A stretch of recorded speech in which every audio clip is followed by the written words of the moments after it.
If I'm no longer playing this enough, not enough, if I'm no longer measuring, if I am aware that those are voices interacting in my life, then the question is a really beautiful, deep one, which is, what do I want to do? What do I want to do now? What do I want to do in this next moment? Welcome to Intuition Unlocked, the podcast empowering empathic women who feel misunderstood, overwhelmed, or disconnected from their intuition, begin to trust their sensitivities, find inner clarity, and show up with embodied, unstoppable confidence in their daily lives. I am your host, Olivia Ashley, an empath and intuitive, and I am so happy you're here. Hello, and welcome to the show, friends. I'm so glad you're here for today's episode because we are diving into a conversation that I think so many of us deeply need, which is all centered around the journey of being enough, trusting ourselves more, and quieting that constant not enough voice. My guest today is Barbara Burgess, an author, mother, and executive who has embraced the beautiful messiness of life. Barbara wears many hats and achievements. She is the founder of Corluma, a Chicago-based consulting firm.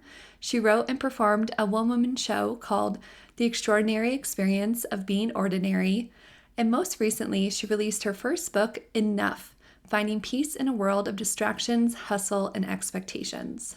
In this conversation, Barbara and I explore how to let go of the pressure to constantly do, achieve, and improve, and instead step into the freedom of knowing we already are enough.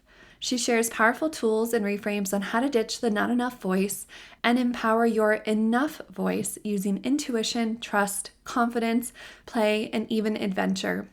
Barbara has a beautiful way of weaving humor, vulnerability, and grounded insight, and I know you're going to walk away from this episode with many tangible practices to bring more peace, confidence, and joy into your life. So settle in, and I hope you enjoy this inspiring conversation with Barbara.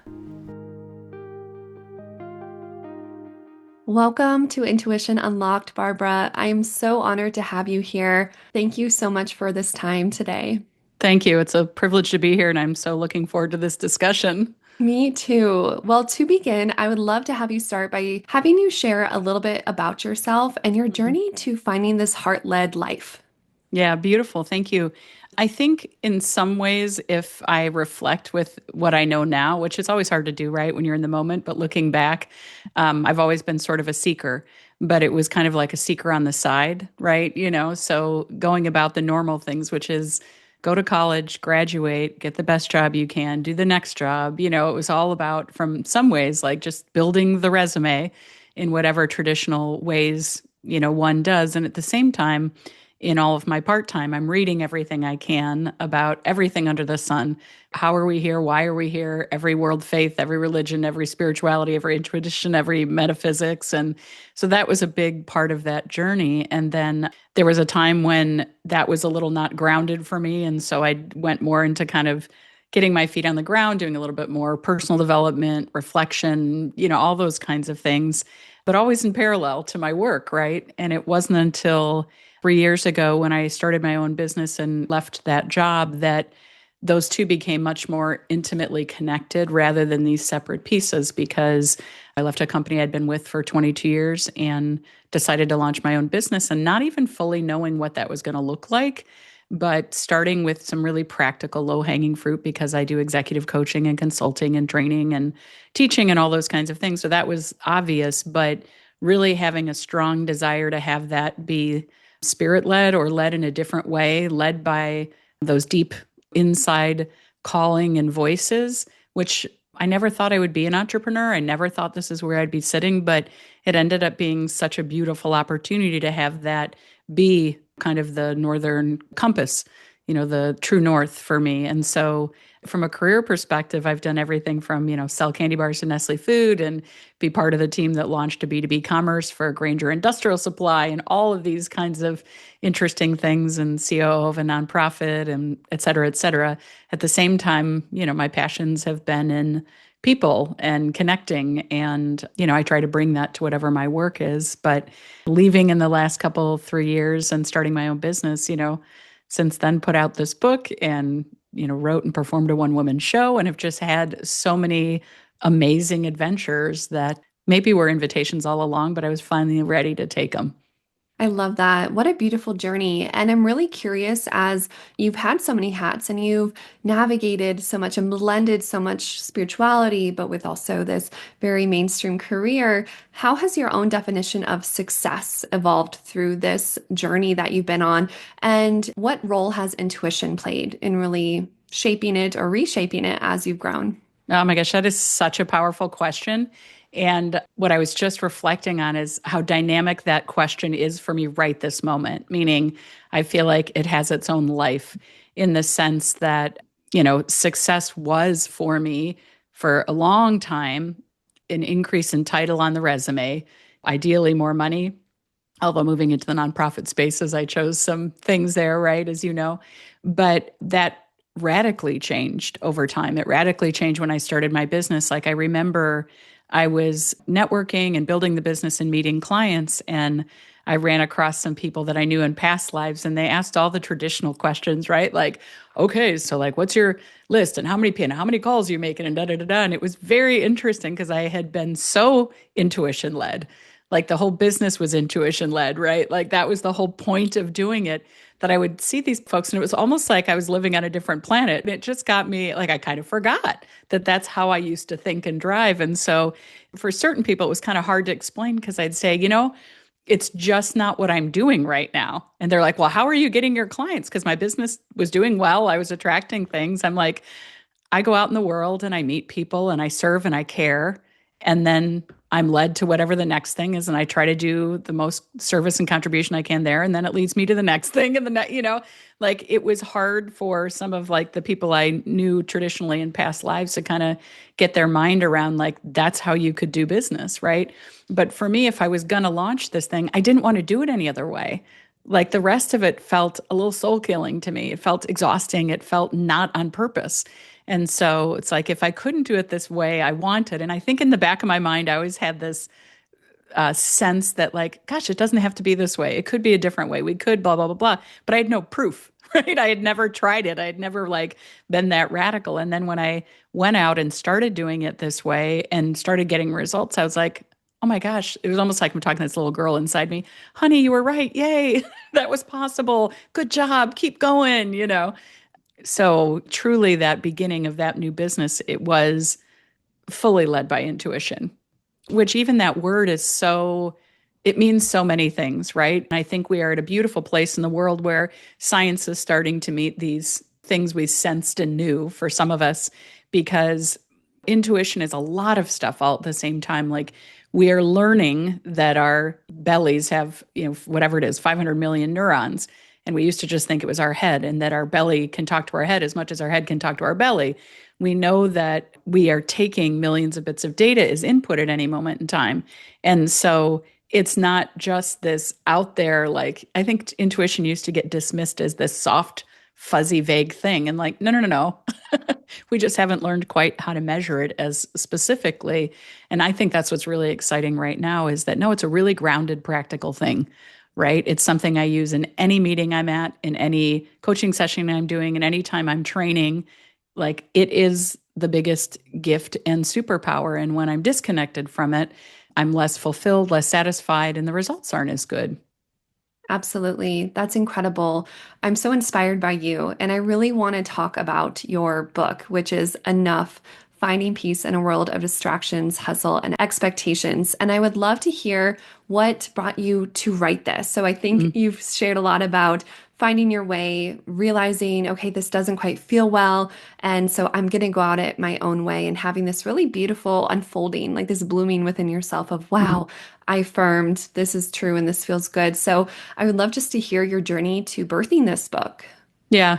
Well, my experience of it was as I started to make such a break with how I had been thinking about things and how I had been approaching things, I say this and I don't mean it lightly, like the book started writing itself.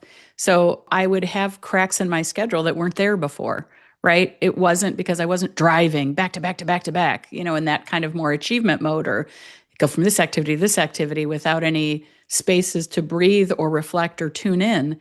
And as I created those little spaces, right? And they weren't long. It wasn't like, oh, I got to be able to, have a full income so I can sit here and leisurely, like I didn't have that option. I had to make money and all those kinds of things. But what happened was there was almost more space to be tuned into myself. And all of a sudden, these stories or things I had experienced were starting to come. And so I just started capturing them. I'm like, I'm just going to write this down. And I did have the flash. I'm like, I think this is a book, but I didn't know what, I didn't know how. And so what I really started doing is over the course of a period of time, I did say to myself, I'm like, I'm going to write this book. And again, that was an intuitive thing. And it wasn't logical. It wasn't attached to anything. It had none of that, but it was being said to me from my insides. So I'm like, I'm not going to argue. I'm leading this whole business from this, intuitive space. And so what I did was I'd be at a coffee shop and I'd grab a story, I'd edit a thing, so it was really a gradual thing. And even when I went to go publish it, like I've worked with folks that, publish books before, and I know kind of the game of it. And if you want to get a proposal and an agent and go get by blah, blah, blah, blah. And I'm like, this isn't even supposed to do that. That's just not what we're supposed to. We're just supposed to put it out there because there's more to come, And so even that part was such a, walking in faith in some ways, because I would rewrite it in a different way if I was doing it now, right? This editor part inside yourself who might be looking for what could be tweaked or improved, or there was things I left out, or, whatever it was. But the beauty of the topic itself kept teaching me. And so it was like, no, no, no, no. It is good enough. Like, get it out, be done, move on, right? And I've said a couple times now, but I think this is really true. I thought I was capturing some experiences I was having and some things I knew. And what I realized is when the book was published, I went through this like kind of emotional time, and I realized that was the beginning point of her teaching me. Some other people may buy this book and they may be moved by it, but really it was meant for myself. It was that sense of like, hey, honey, we're telling you, maybe you need to hold this in your hand, to get these lessons. So the interesting thing, even about the publishing process, about doing it, it was a constant dialogue and constant back and forth with enough and not enough, right? That are still active and alive in my spaces. But because it had put pen to paper, I really say because she had chosen to take up the space in that book, it was harder to argue with. It's like, oh, okay. Yeah, that's you doing that comparison thing, that you're doing that thing again, whatever it is. So, I don't know if it was meant for other people or me, but either way, it's beautiful. Oh, that is so beautiful. It was absolutely meant for you first, I think, but then, oh, so many people. I resonated with it very deeply. And I think there's a lot more out there that will find it and find it when they need it, right? When they're ready to explore and understand. And so I would love to start to talk about some of the topics you cover, beginning with you discuss a pervasive feeling of not enough in your Mm-hmm. book. So can you share your thoughts on this and how it affects so many of us? Yeah. Well, I think what was interesting is Enough started to introduce herself, and for those listeners, in my book, Enough is a character and so is Not Enough. Like these are beings to me, right? And so as she became into my life and started teaching me these lessons, it was almost like in contrast to that, Not Enough's voice was so clear to me. And so it literally is like I could picture him, and I could hear all those things that I thought were kind of, it's that negative chit chat we have in our head. But part of the challenge, I think, for me had been it was fused with my identity, right? Like, oh, I'm thinking these negative things. Oh, I blah, blah, blah, blah. And when Not Enough could become a character, when I could push that out there a little bit, right? Then it made it easier to understand, like, no, just because that thought is moving through me doesn't mean that's me. That's just a thought moving through me that came from wherever it came, childhood experiences, life, whatever. And so, but that Not Enough, the funny thing is like you can hear it so distinctively, right? And again, we could have this lovely talk. I could go out and, have lunch with somebody, and somebody could mention something, and all of a sudden I could hear his voice like, wow, see, you should have.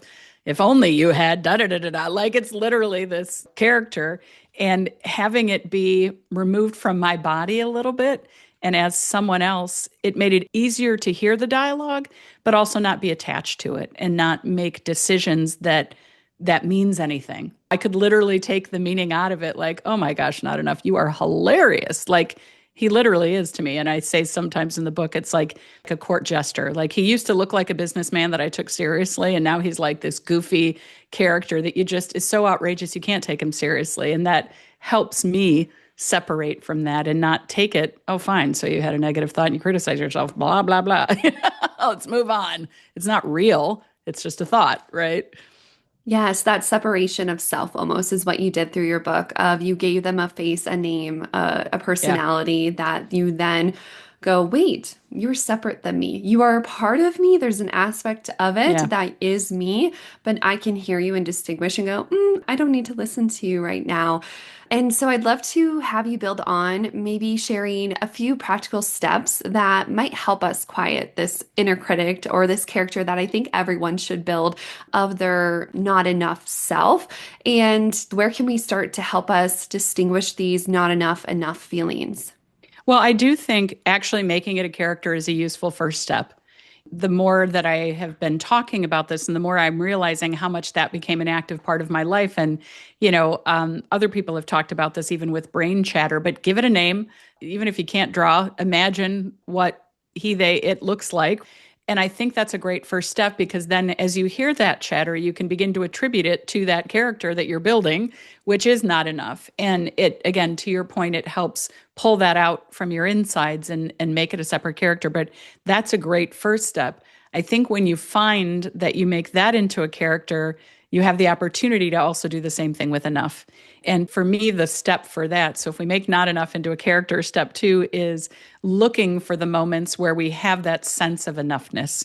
And to me, at the beginning, particularly, they were very fleeting and small, right? It wasn't the big things. It was like, oh my gosh, somebody was kind to me. Somebody made eye contact with me. I let somebody go in traffic that I normally would have raced. But there was just this sense in my belly and my heart of enough. And so I think as we first make character of not enough, to allow ourselves to tune in and catch and notice. And I think it's what people talk about when they talk about gratitude. There's so much research and science on, waking up with gratitude or going to bed with gratitude. And I love that practice as well. But even for me, sometimes I'd get too moral about it. And so instead, it's like trying to catch the beauty and the tiny things that work. I think we're so programmed to catch everything that's not working. But those two steps in combination with each other, to me, puts us on a new trajectory. So as I began having not enough as a character, and as I started to notice the moments of enoughness, all of a sudden the whole game changed. It's like, wait, it invites these bigger questions about, wait, what am I doing and where has the meaning and where has the value? And I think the third, if I had to add a third tip on that, would be understanding that in that game of not enough, it is a game and it's something that we unconsciously signed up for. We didn't realize it, but it's a framework that we orient to for everything that we're doing that has loads of measuring sticks, right? And, when I talk in the book about comparison, this is that piece of it. And I think the third piece of it is to really catch when we're measuring and ask ourselves against what, and not to find a better measuring stick, but to set them down, to literally walk away from what those are. And again, so to catch and notice and then say, hey, that's not my game. What that invites to, that third step, is to begin to build our own game. If I'm no longer playing this enough, not enough, if I'm no longer measuring, if I am aware that those are voices interacting in my life, then the question is a really beautiful, deep one, which is, what do I want to do? What do I want to do now? What do I want to do in this next moment? In what ways do I want my heart to expand? How do I want to contribute? And if we allow enough to take up more space in our lives, at least for me personally, my experience has been there's so much grace there. There's so much gentling. There's so much opportunity. And although, somebody had said to me early on, well, gosh, doesn't that just make you settle and not pursue anything in your life? And I said, I don't know what it does for everybody. But all I can say is for me, I would never have written a book or done a one-woman show in a 3-year period in addition to launching a new business. That's more than I did in the last decade, even though I was busy all the time, right? And so my experience has been quite the opposite, because as I've made those choices, my game that I currently play is without the measuring sticks, I just get to. I get to do all kinds of stuff. I get to play in this life, right? And, you and I talked a little bit before the podcast, but my book doesn't even have to have a purpose. It doesn't have to. It just gets to be. And then I get to go to my next moment and see what that gets to be. And I think it's really freeing to begin to build that new game rather than just unconsciously slipping into the paradigm of the one we were living and didn't notice. Absolutely. And I would really love for you to describe for those who have not read this book, what does enough look like? What is she? Who is she? What does she feel like? And what does that embodiment really look like?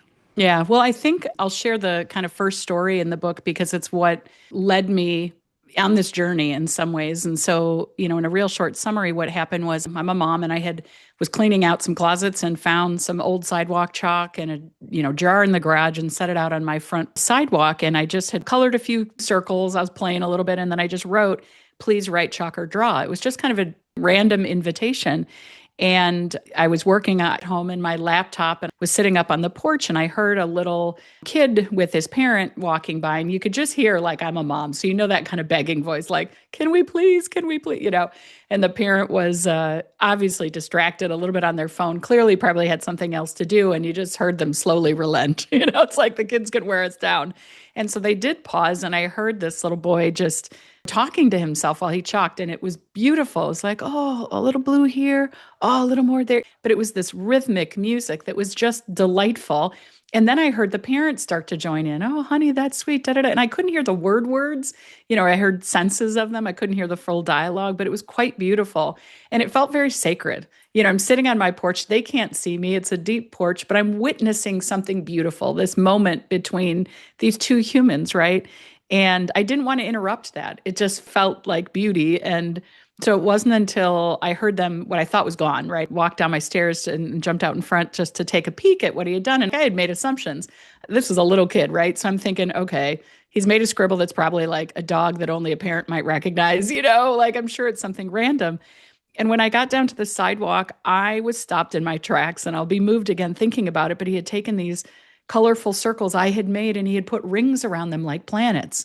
What was on that sidewalk in that section was it reminded me of the first time I saw pictures of space and how beautiful it is. And when you see all the color and the blending of the color and things like that, like he had made a little mini universe there. And I just stopped in my tracks and I started crying. I was just crying and my felt sense in my body, which is when I say like enough, kind of came into my life. What it felt like is these tendrils wrapping around and hugging me. My heart felt warm. I felt expanded and I felt enfolded in a deep way. It was just such a beautiful moment that took nothing, right?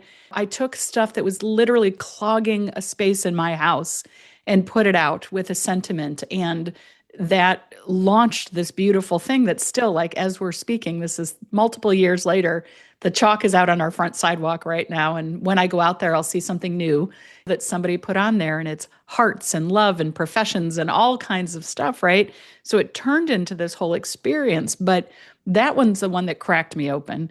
And it was this bodily sensation of just beauty and delight and meaning that didn't require anything, right?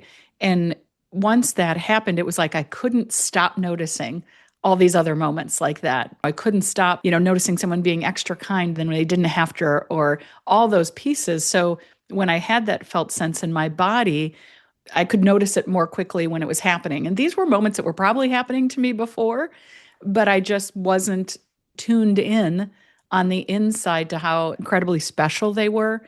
And that's what became this journey of enough. And again, in the book, I tell story after story of it, and it's still alive with me today in that way. But in that first moment, I felt embraced by a sense of something that was from very deep within me, but I wasn't aware of before that moment in time. Wow, that's incredible. You really created a space and an intention that then just created this ripple effect, but then also had this beautiful reflection back onto you that shifted everything. And so I'd say, do you feel like there was the before that moment and the after that moment of sorts of just how you show up in your life? And how do you continue to invite moments like that? What does that look like for you?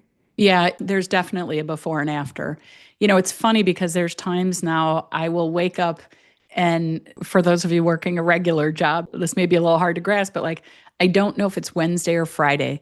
And the reason I say that is because they're all the same to me. It's not like, oh, I'm suffering through my Monday through Friday so that I can get to the weekend. Now, of course, my schedule changes on the weekend. There might be more kid things or whatever, but there is a much bigger playground of that sense of rightness and satisfaction and meaning. So there was definitely kind of a before and after in that regard.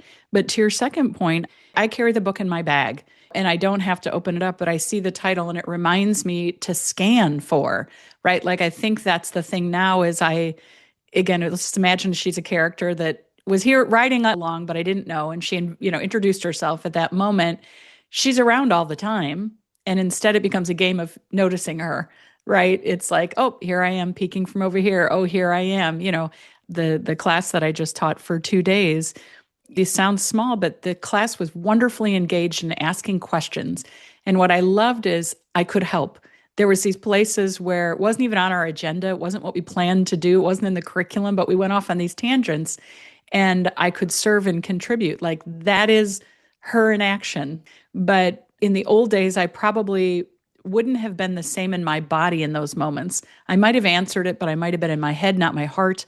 I might have rushed through it. I might have felt like I was off topic. And instead, we were all invited into this journey of those detours, and it was beautiful, right? So I think it's become an active practice to look for those opportunities. Again, which I think is the parallel to gratitude practices. It's like the more you look, the more you find. There's that metaphor of, and I think it's true, like what we put our attention to and value and hone really does show up more. And so the more that I have put attention on her and to that sense of enough, the more I experience that in my life as well. Absolutely. Our intention and attention drives what our reality is, what we Yeah. believe, what we create, what we put energy behind is absolutely what is going to be our focus. And so I love that you bring your book, and that is your very physical reminder daily to go, I am enough. How do I see enough in others and in this world? And it brings me to the idea that you talk about, which is of bulletproof grace. Can Mm. you speak about this and how someone can cultivate it and use it in their day to day? Yeah. This was a concept that kept coming up in the executive coaching I was doing over and over again because I think I've always been wired to be uber sensitive. And so, if you are, how do you survive those corporate environments? How do you survive really tough people and situations and stuff? Because, I said this years ago, but I always felt like a turtle without a shell. And so, like, it's like I'd have to either protect myself with big walls or I just felt so beat up in different situations, like literally like draining my energy in different things. And so I'm a realist and a pragmatist at the same time that I love journeying into all these deep spaces. And so the bulletproof grace concept kind of came up of how do we deal with that when we're around toxic or difficult people? How do we hold our own, right? But in a very almost warrior like way, right? And so the picture that I have in my mind in bulletproof grace is that I literally have on a vest, a bulletproof vest, but like one of those old medieval metal ones, but gorgeously feminine, right? Because I'm a woman. So it's curvy, it's beautiful, but it's bulletproof. So if somebody, shoots something at me, meaning, all the time in our lives we get attacked by someone or they look like they're giving a compliment, it's really an insult or whatever. And when you're sensitive, you feel it even if it comes with a smile. You know it's there no matter what, right? And so that sense is that can come, but that is going to bounce off me because that bullet is going to bounce off my bulletproof vest here, right? But I'm still going to handle the situation with grace because that's my value set. So it's like when somebody invites you to wrestle into the mud, in my early days, I would wrestle, assuming that's how you win. And then I realized, oh, I don't have to wrestle at all. So it's being very present in that moment and realizing. So I'm going to go to the intuition piece. Part of what I reinforce with people, like if you feel like you just got kicked in the gut, you got kicked in the gut. You don't need your cognition or your head to affirm it whatsoever. If your bodily sensation or your heart or your gut feel that way, that is true. So the question is, how do you want to respond knowing that that is your true experience while still not getting yourself in trouble in that interaction? So let's say somebody asked an insulting question. In the old days, I would scramble for the smartest answer to that question. Well, that's not bulletproof grace. Instead, when I'm in bulletproof grace, I'd say, can you help me understand what you're trying to know about that? So I saw the bullet coming. I'm like, this looks like a question, but it's not. It's almost like it's slow-mo, like the Matrix. And then, you bounce off or dodge it or whatever. And I'm putting the energy back of protection, but I'm still doing it with grace. My voice is in rapport. I'm not yelling. I don't need to scream, but I'm almost laser sharp attuned to that unconscious or conscious attack that's happening, but I put it back with them. And I might use words like I might use I words. So, like, I'm having a difficult time right now, right? Because somebody's going to get defensive if I say you. I'm having a difficult time right now. It seems like you're yelling a lot, and that doesn't necessarily work for me. So, bump, bump, bump, bump. So I'm staying in my space, but I'm still calling out what's happening. I'm still naming it, and I'm still not taking it in. I'm not taking the bait of getting into their conversation. I'm just watching it. And so, and the truth is, I've had a lot of practice needing to use that skill, and it comes in handy. Yes, that makes sense. And I feel like it's really important as you cultivate feeling enough and navigating the world that just is prickly. We live in a Yeah. prickly society, unfortunately. Not everyone, but they're out there.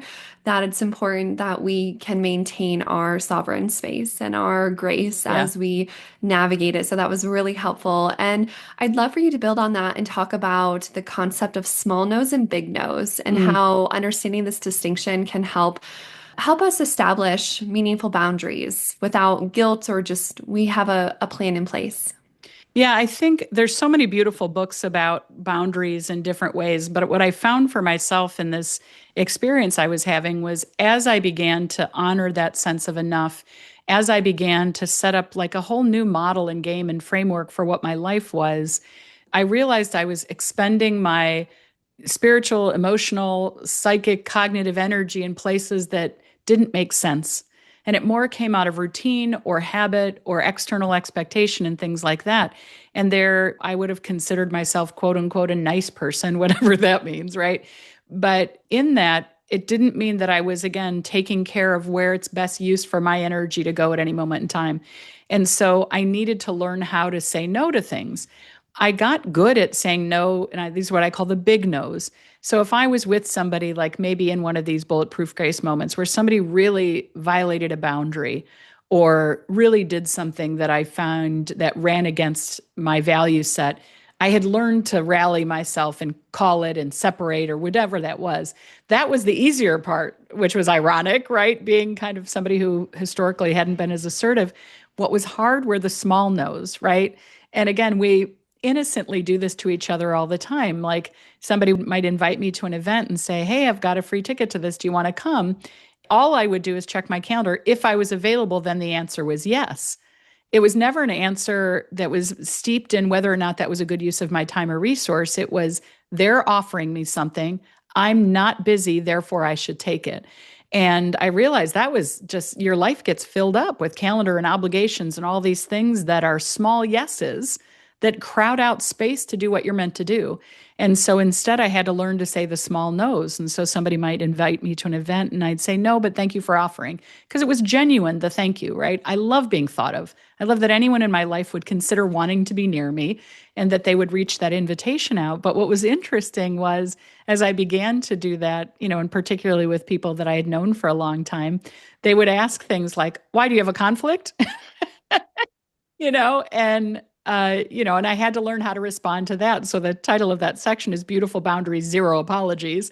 So first was learning how to say no into the small things, but second was not giving an excuse or a reason like I don't need to. If I am enough just as I am, then I get to choose exactly where I spend my time and energy every moment. And everyone may hate it. My family may hate it. My kids may hate it. My friends may hate it. But that's not my job. That's their job, right? My job is to stay in tune to that deep calling, that intuition of where I'm supposed to be and where I'm not supposed to be, or where I feel like I'd have the most joy. And so in that moment, so if, that friend that asked me, I'd say, no, it's just not a fit for me, or no, it's just not what I want to do, right? And the more that I got into that space, it's amazing what frees up. There's so much more space for creativity and contribution and all the other things because I don't have the clutter of someone else's expectations or desires in there. And, my close friends will joke now, with me because I'll be like, okay, so do you have a conflict obligation? No, or is that just a no, no? And they mean it genuinely. Like people who are going to be friends with me know, like, no, I have now built a life where I get to choose exactly where I spend my time. That's that sense of enough.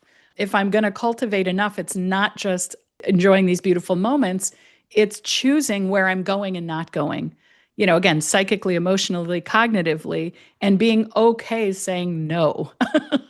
Yes, I love it. It's so big and so important. And yet we're not really taught that. We are taught Yeah. to people please, to be accommodating, to be kind and empathetic, which are all beautiful things and we need. But you're right of we can sometimes move too far along that spectrum of now we aren't even a part of that. We aren't having a say. We are just very external focused. And so I would love for you to talk about how that accommodations that we make and the comparison that we often have of just in our world that we compare to each other, that can really steal our joy or take away from that feeling of enough. What strategies do you recommend for stepping off this comparison or people pleasing ladder to help find contentment in our own journeys and that power to say no or yes? Yeah. Well, the metaphor I use in the book is this ladder of comparison because it was just useful to me, right? And it was, just this idea that, let's pretend we're ranked on a ladder of comparison. So we'll go podcast if there's like the best podcasters, if there was such a thing. Like first we'd have to decide how we measure that, right? But if it was the most listens, well then you stack everybody up in a row. And this ladder, if we were stacking it up for money or life or whatever it was, it would go from the earth beyond our sight. Like it would be very tall because every person just gets to be on one rung. You're either above somebody or below somebody when you're comparing. And so it would reach infinitely into the sky. And if we look at something like money, there's only one wealthiest person in the world right now. But that person, if there were just a slight bit of wind at the top of that ladder, wind of change, meaning, oh, the market shifted, oh, this or that, they might get knocked down a rung. So there's just no solidity there anyway. But part of what happens with that is there is always somebody above us. So, like, we might all of a sudden come into a great amount of wealth, but then you can find loads of people that you just never even knew existed that have quadruple that above you, right? So, if the game is always trying to climb that ladder, only one person gets to win. And if the one person gets to win as the wealthiest person in the world, well, that person probably doesn't even have the best relationship. So they're still not winning. And the only thing that I found that works is to catch myself when I'm on that ladder of comparison and get off.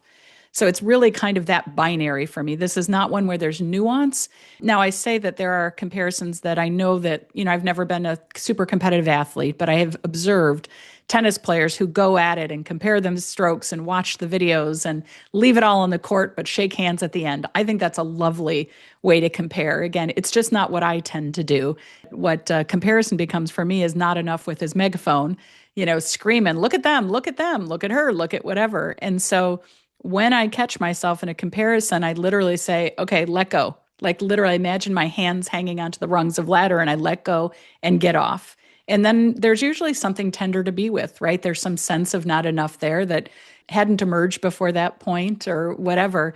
But I find, like, I know that there's loads of quotes about comparison being the thief of joy and all these kind of stuff. The title I put in my book is Comparison Kills, plain and simple, because that's my experience, right?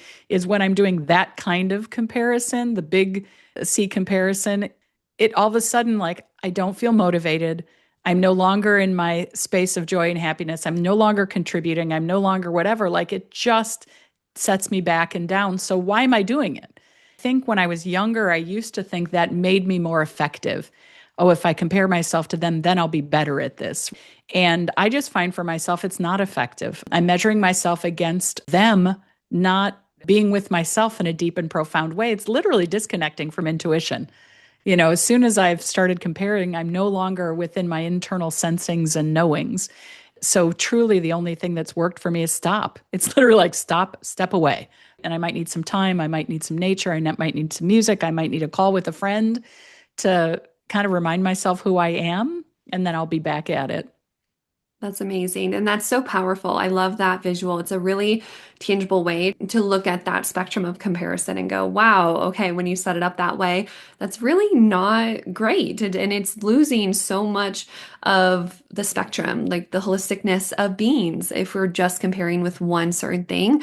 And Well, and to that point too, I think also let me just name like I will sometimes feel superior to somebody and I'm comparing looking down on that ladder. That doesn't match any of my beliefs. I'm like, wait, what are you doing? I believe that all humans, in our experience, even when we're misguided, are beautiful. Like we're here to do something. We may make some really bad choices, right? But at its purest, I think that's not what we're at a soul space intending. So getting on that ladder, whether I'm looking up or down, is no longer in alignment with who I say I purport to be or what my beliefs are. And so, from that perspective, it's really a disconnect. Yeah, no, that was really important to name. Thank you for expanding on that because no matter which way you're looking, there is some level of imbalance that Hmm. comes from that space. And I would really like to talk about your one woman show Mm. titled The Extraordinary Experience of Being Ordinary. What a strong title. And I would love to hear what this experience taught you and really what was the essence of this show.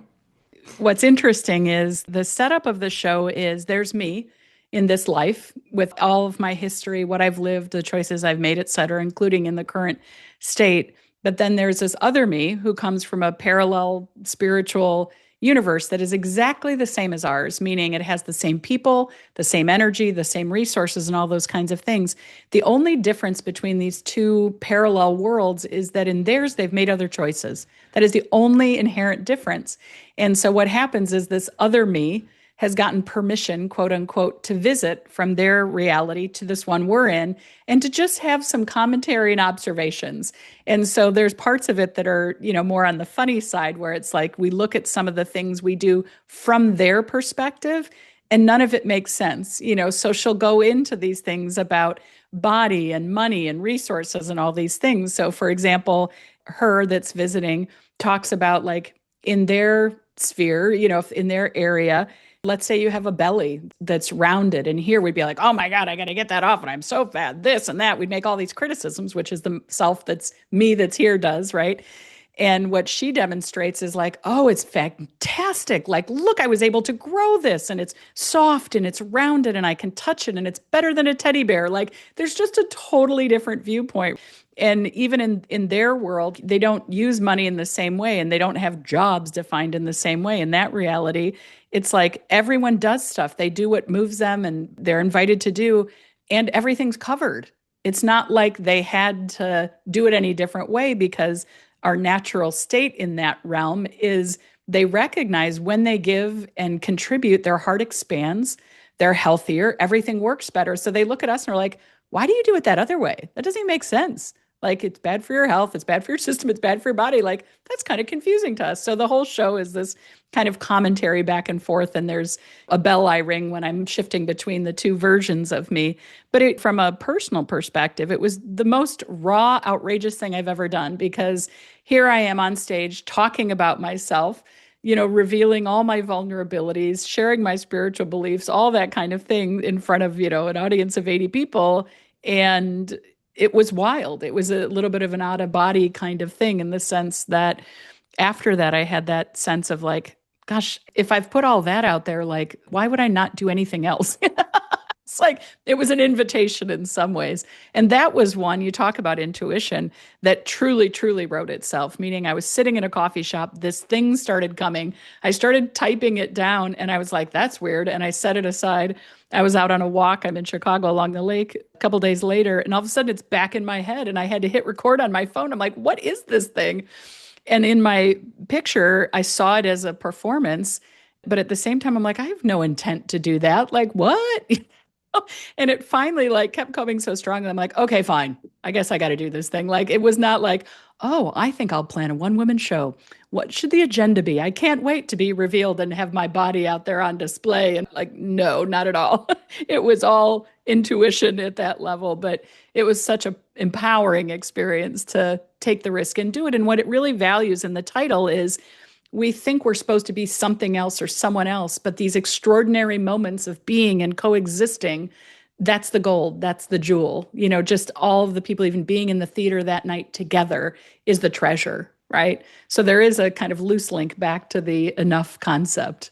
Wow. No, I can definitely see that. And it sounds amazing. I'm absolutely fascinated by that topic. And it's so true of it's weird when you start to think about, okay, this is how we're set up. And if we just shifted some aspects or thought a little bit different, how different this reality could really be. And knowing that we can begin to do that, that we can begin to adjust and look that way, that you gave that frame of reference to go, that's different, but really probably feels much better to think that way. And I think it definitely ties back to the enoughness of that's the essence, right? Of the reminder of the magnificence, of the beauty, of the incredible abilities that we have. And just being here and breathing and living is such a miraculous thing. And it does not take away the hardships or the challenges, but those things add to it too. And they make this experience even more special. Well, and the she that's visiting, you end up discovering that the place where they live, it's called Grace. So that's the space of it. But she talks about that even with the hardships and things like that. It's not like they don't have them, but when people have them, everyone else can't wait to help because that's such a joy for them, right? You know, you talk about the gift being with the giver. That is really a felt sense. Like when we give, we get filled up more. So there's almost like in their space, there's almost like a competition to who gets to soothe or solace or consult or support in those kinds of ways, where here we don't think that way. And, you know, even from the money perspective, as she's observing our space, it's like, I don't understand. Like, why would one person hoard all that? It doesn't feel any better. It feels worse. Why would you do like it's just illogical to them, right? But I think it helps provide kind of a, to your point, a perspective of it doesn't have to be this way. And again, I've been referencing without realizing it, these frameworks. I think we have a framework of how we think the world is and the world has to be. And no, that's just the way the world wound up being. But we are all here with choice. And with that choice, we can choose. And it doesn't have to be a big deal. Like I'm not a, you know, huge activist in the ways that are external that other people are called to, but I can in the small ways. I can work to care about someone, do something, et cetera, not to give up myself, not to not have a boundary, but when I feel so moved and allow the beauty of that to roll out. Mm. Yes, exactly. That's really just beautiful. I just want to like bathe in this knowing and this reminders that this whole episode has really been about that we are enough here in this moment, but it's about noticing maybe the framework, noticing, okay, this is how I'm existing. These are these thoughts. Here's my not enough. Here's my enough. Here's me and kind of in between. And where do I want to sit? What do I want to experience? What doesn't really feel good anymore? And how do I just start welcoming the little insights or intuition and allow myself to listen and take those steps or do something that might not be ordinary for me, but might lead to something extraordinary. Well, and I just want to underline what you were just saying because, you know, the beauty for me is I get to be in this journey. Like I have nothing handled in the big picture, right? I just get to be a co-voyager in this experience, but what I was just getting the visual of as you were talking is like right now in my life, there's this, and we were talking about gray, you know, everything's not black and white. And so on the one hand, my body's bigger than it's been in a while. My pants are a little tight. My, you know, like from a physical perspective, it's a little more uncomfortable than I'd like it to be. How do I allow the increasing self acceptance of enoughness to be there while also allowing myself, if I choose to do anything about it, I can and I don't have to. The doing anything about it, like me being 20 pounds lighter, if I feel like that would be fun, I get to choose that. But it's not that I have to pursue that so that I'm enough. And I think that's the real contradiction that we have had. It's like, okay, when I'm thin, when I'm wealthy, when my kids are great, when blah, blah, blah, blah, blah. Like that's a huge list that you never check off, right? And I don't think that's the game, the framework. I think my game right now is if I were to go this second and transition from this space to whatever space is next, that there's nothing wrong. Like there's nothing wrong in this moment. Everything is absolutely perfect. That doesn't mean it's how I want it. That doesn't mean I don't get to change it. In fact, when I increasingly accept exactly what's so now, I feel more permission to do anything. I can choose to lose that weight or keep it. I can choose to dress outrageously or not. Like it just opens up. It's like the increasing self acceptance opens up more possibilities of choice, which is a little contradictory to my earlier brain. Oh, to all of our brains, truthfully. That was such an interesting rabbit hole that you just took us into of, I think when we hear enough, we probably each have this preconceived notion of what does that look like? What does she look like? How does she feel? What does it mean to hit enoughness, right? We quickly start to gather our Hmm. thoughts around and what are we weighing it against? And Yeah. so that was a really, really welcomed perspective that you just brought in, where in reality, enough can be so many things. And enough Yeah. is really, I think, a state you hit that no matter the external or internal like happenings, if you feel at your core well and balanced or happy or whole, whatever that looks like, you can come in any shape, size, Yeah. form, express in any way. And that's the goal. Yeah. Yeah. And I think even to that point, that can include, I hate that this thing's going on. I'm so frustrated with this. I'm so scared about this. It can come with all of that. I think, again, if I think about my earlier self who hadn't seen as much, there was this more of this traditional place of like, I'm going to hit nirvana, I'll hit this space of spiritual enlightenment and then there will be no upset. And it's that isn't the case, right? But there is this core sense of selfness, of this enough that is there no matter what. So it's always okay. It was like a week and a half ago. I just had a really rough day and I drove myself to the lake. I parked my car and I just bawled. And like, it's not that that's not enough, it's that is enough. That's allowing and accepting of all the spaces that I'm in. And I think it's a very kind of primal space that many of us haven't give ourselves permission to be in.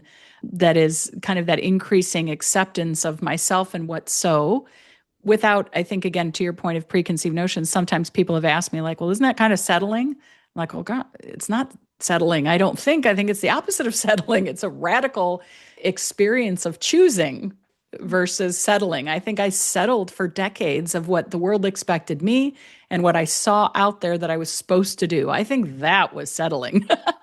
Yes, absolutely. I think it's contentment, Yeah. truthfully. I think it's contentment to feel, experience, pursue, accept whatever it is that I'm moving through in every moment of life. And we are vastly emotional beings who go through so much. We're relational, we have endings, we have beginnings, there's sickness, there's so many things that come in.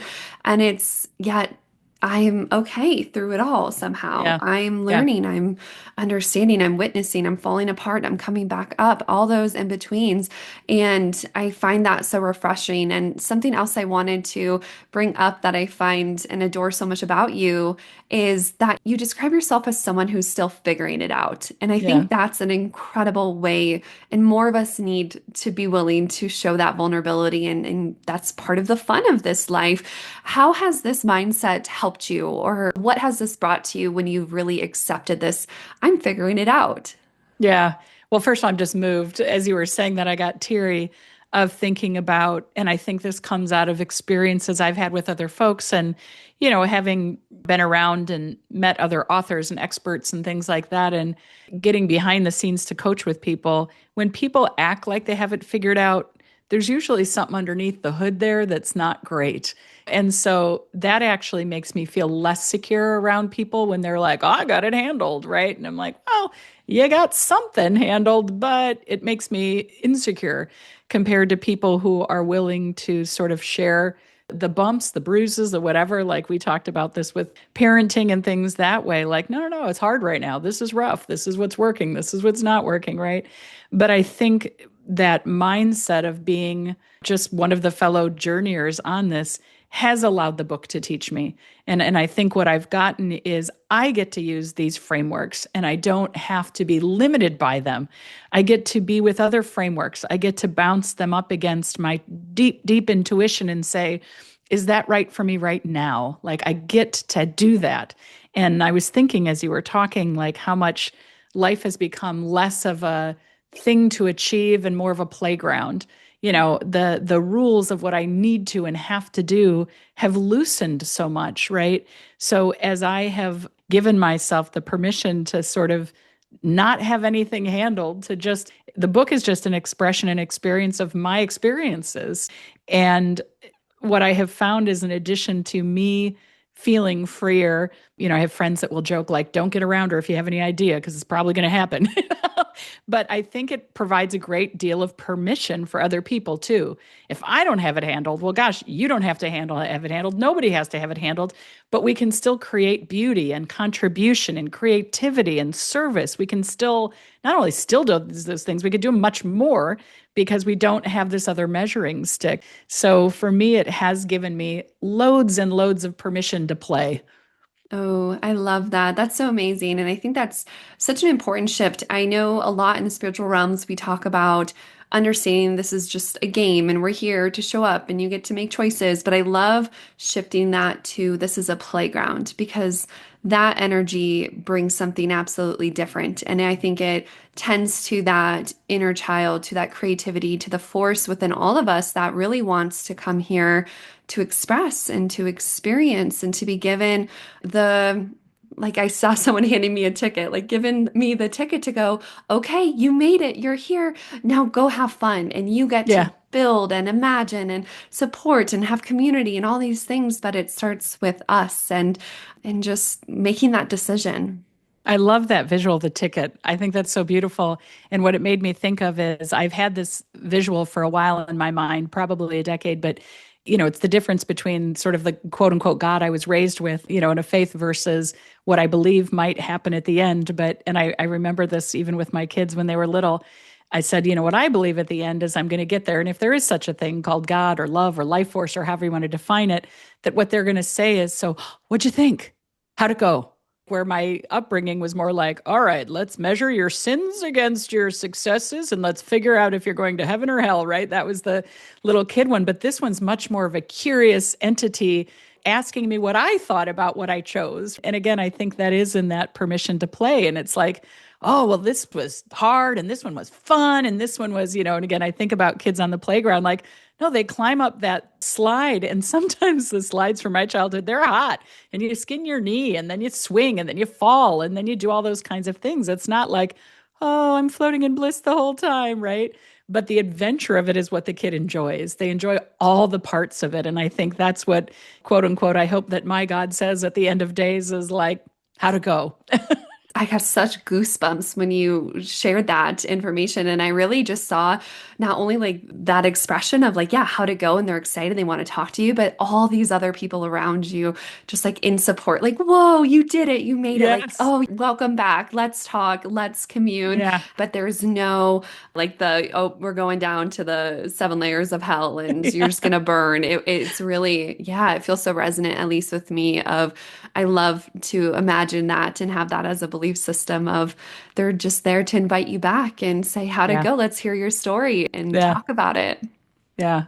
I love it. Well, one of my last questions for you is what final piece of wisdom would you offer my listeners to help them reconnect with their sense of enough? If I could pick one thing, it's be outrageously on your own side. And I think it fits very much with kind of what you teach and train folks in the sense of there is this voice. There are probably many voices inside of us who are talking all the time, who are like ready and guiding and all that kind of stuff. But we're so busy looking outside for what the thing is to do. And I think to be radically in tune with that, to say, what would you have me do? Like as if there's this community inside of you, right? And to do the outrageous things like, even for me the other day, like I broke the rules on something and I was a kid that was raised to just follow exactly what you're supposed to do. And it was wildly enlightening. I was like, that was fun. And so I think if there was one thing, it's that, because I think without that tuning in, without that radical choice to pay attention to what I want in that deep levels, I think it's hard for enough to be heard. I think we first need to tune into our bodies and our insides in the wildest ways. And that may displease your friends, your kids, whatever it is. But the more that you tune in and listen and respond to that in a radical way, it literally, I feel like, invites you on new paths that you didn't even know existed. Absolutely. And I was going to say, I heard the word radical as well, and you just spoke it of sometimes it really might feel radical because we are not taught. We are not shown many reflections of people doing this, of embodying and really going, I am living on my own. And not to be selfish, but I have to know myself. If I want Yeah. to be in this life, I need to really understand what I need, who I am, and really just what I want and express it and have an adventure with it and know that you might never be able to define who you are or what you want, but you can at least in this moment and then you adjust from there. So I love that. I think that's so, so beautiful. Well, and I was just thinking as you were saying that my experience of it has been like I think my younger self wanted to find myself and then do something. And I think it's the opposite, and it is that invitation like tune in and try, adjust, tune in and try and adjust, tune in and try. Like I feel like that's what intuition can be for us, but it's almost like you are becoming as you're experiencing, right? Like that's the game of it as well. And yeah, it's been beautiful so far for me and I'm kind of excited. I, joke with people. I'm like at this stage of life, I feel like I'm just beginning. Like isn't that a cool thing to not feel like, oh, well, what's left for me, but like, oh my gosh, I feel like a baby in a good way. Oh, I love that. And I think we need to hear more of that. So I'm so happy that that is how you are feeling and what you're expressing. And there's so much more you're going to do and be and learn and have adventures around. And so I'm excited for you. And before I let you go, I just have two intuitive heart questions I love to ask my guests. hmm The first one being, how has embracing intuition changed the trajectory of your life the most? Oh my gosh, I think had I not, and again, I think I was always somebody who would speak to intuition, knew about intuition, would tune into myself at some level, but the radical embracing of it, which was about 3 years ago, I wouldn't have written a book, I wouldn't have started a business, I wouldn't have put on a one-woman show, and I wouldn't feel like a baby who's just starting my life in the most beautiful way. Like, which is a pretty big statement.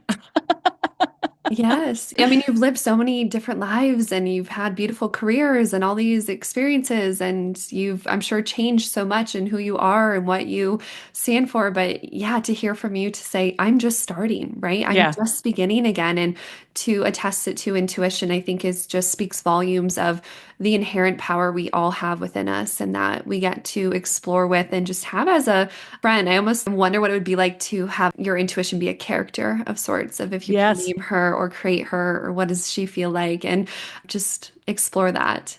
I think that's beautiful. And, I was thinking, you and I were talking a little bit before, but, I was teaching on emotional intelligence this week. And I had mentioned, but I want to say it here even for listeners, like the science is catching up. It's so easy to dismiss intuition as some weird, fuzzy kind of thing. No, no, no, no. Like our bodies are designed to receive signals that indicate rightness for us. So, I say, as Olivia is talking about these things, like it is a practical, everyday, moment by moment tool that it's literally like if we're not tuning in, we are leaving our superpower by the side of the road. It's like if you were in one of those, Marvel movies or whatever, and they're like, hey, do you want this superpower or would you like to leave it? Nah, just leave it. Like we would never say that. So why do we say that to our intuition? And for some people, they know it's there. For other people, it's so dormant, but it's a huge opportunity. Yes, everyone has one. Everyone can access it. There's such a strong purpose that your body uses this sense. So there's a reason that it's here. It's a sensor of its processing. It's helping you understand and process all that data that we're constantly getting and receiving, and then go, okay, and now here's what you can know, and here's what Yeah. is coming forward. And I really see it as the doorway to so much more of our abilities. Of not Yes. everyone might open that door and have those experiences, but your senses just get blown wide open, and what you're able to connect with or then receive from Yeah. takes it to the next level. So thank you for really affirming that and making sure people understand that side. Yeah. Yeah. Okay, my last question for you is, what is one way you return to yourself when you feel disconnected? Oh, that's a good question because I will say the one that everyone always talks about and that spiritual guides have met along the way is always meditation. To me, that feels like a little bit of a heavy lift. But for me, probably nature. When I feel disconnected or out of sync, et cetera, I talk to the plants in my bathroom. Okay. So, like, it could be that level of connecting, or it could be just getting outside for a brief moment. Again, I live in the city, so it's not like there's loads of things around. But I find for me, when I do that, I am reconnected. There's just something that's really calming. I can hear the voice again. I can tune in that kind of way because there's something about whatever that energy is that regulates my nervous system in a different way versus all of the noise of the other things. And again, even in my backyard in the city, there's moss. I will walk outside and put my bare feet in the moss and like I'm back again, you know? So, although I'm increasingly leaning into meditating in different things in a different level, I think nature's really been my tried and true. I love it. Yes, I think for so many of us, nature brings you back to yourself. It's a mirror, it's here for us, and we are a part of it. So, thank you so much for sharing that and also for your time today. This was such an incredible conversation. I feel so lit up and just inspired and ready to go. Okay, how do I really start my days and tap into my enoughness throughout it? And you really brought that forward. So, thank you. And before I let you go, can you share with my listeners where they can find you?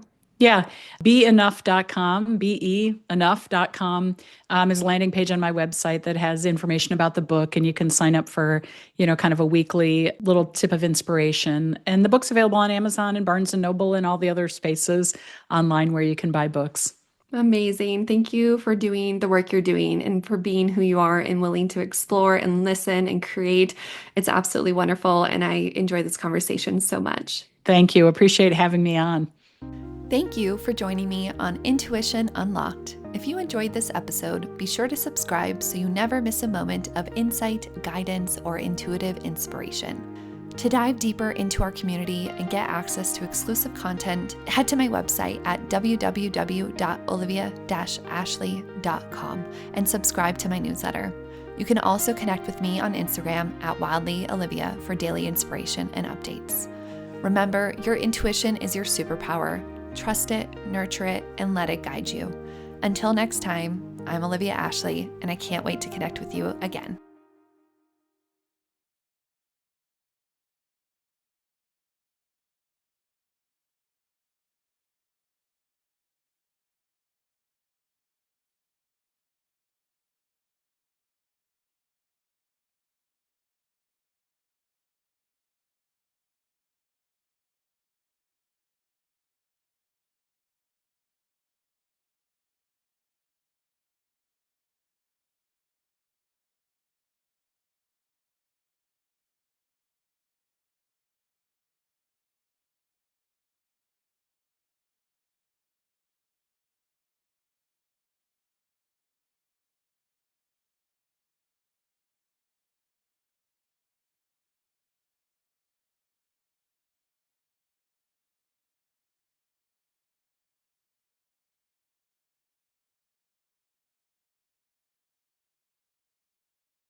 Hello, and welcome to the show, friends.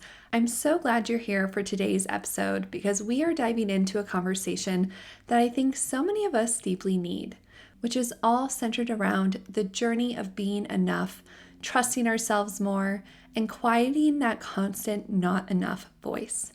My guest today is Barbara Burgess, an author, mother, and executive who has embraced the beautiful messiness of life. Barbara wears many hats and achievements. She is the founder of Corluma, a Chicago-based consulting firm. She wrote and performed a one-woman show called The Extraordinary Experience of Being Ordinary. And most recently, she released her first book, Enough: Finding Peace in a World of Distractions, Hustle, and Expectations. In this conversation, Barbara and I explore how to let go of the pressure to constantly do, achieve, and improve, and instead step into the freedom of knowing we already are enough. She shares powerful tools and reframes on how to ditch the not enough voice and empower your enough voice using intuition, trust, confidence, play, and even adventure. Barbara has a beautiful way of weaving humor, vulnerability, and grounded insight, and I know you're going to walk away from this episode with many tangible practices to bring more peace, confidence, and joy into your life. So settle in, and I hope you enjoy this inspiring conversation with Barbara.